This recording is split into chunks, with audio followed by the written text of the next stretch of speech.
بسم اللہ الرحمن الرحیم۔ آج ہم اپنی ویڈیو میں حضرت موسیٰ علیہ السلام کے زمانہ میں ایک ایسا شخص تھا جو توبہ کرتا لیکن توبہ پر ثابت قدم نہیں رہتا تھا۔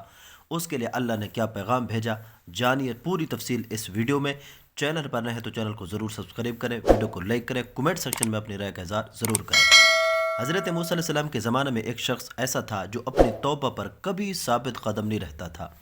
جب بھی وہ توبہ کرتا اسے توڑ دیتا، یہاں تک کہ اسے اس حال میں 20 سال گزر گئے۔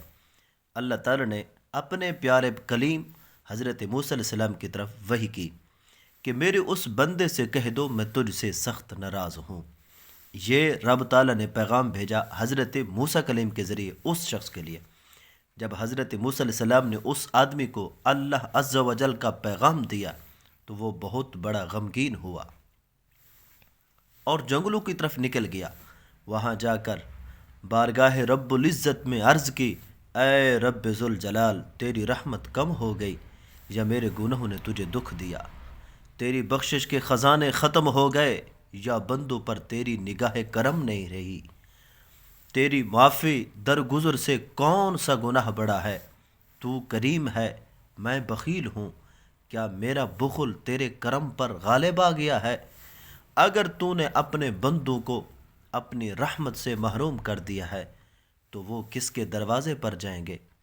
اگر تو نے دھتکار دیا تو وہ کہاں جائیں گے؟ اے رب قادر و قہار، اگر تیری بخشش کم ہوگی اور میرے لیے عذاب ہی رہ گیا ہے تو تمام گناہ گاروں کا عذاب مجھے دے دے، میں ان پر اپنی جان قربان کرتا ہوں۔ یہ وہ شخص کہہ رہا ہے جس نے 20 سال رب ذوالجلال کی نافرمانی کی۔ اللہ تعالی نے حضرت موسیٰ علیہ السلام سے فرمایا، اے میرے پیارے کلیم، جاؤ اور میرے بندے سے کہہ دو کہ تو نے میرے کمال قدرت، معافی درگزر کی حقیقت کو سمجھ لیا ہے۔